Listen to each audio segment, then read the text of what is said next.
క్రీస్తు మన కొరకు చనిపోయెను. రోమా 5వ అధ్యాయము 8వ వచనం. ప్రభు అయిన యేసు క్రీస్తు సంపూర్ణమైన దేవుడు, సంపూర్ణమైన మానవుడు, ఆకాశ మహాకాశములు పట్టజాలని దేవుడు. ఆయన ఎవరునూ నా ప్రాణమును తీసుకొనరు, నా ఎంతట నేనే నా ప్రాణమును పెట్టుచున్నాను అని మరణ శాసనము ఎక్కడ ఉండునో అక్కడ మరణ శాసనము వ్రాసిన వాని మరణము అవశ్యం.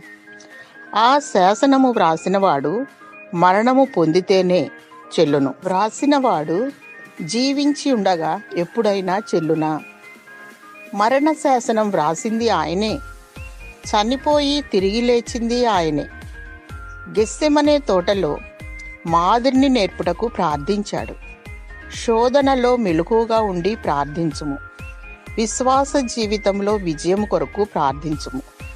దేవుని రాకడ కొరకై సిద్ధపాటు కొరకై ప్రార్థించుము.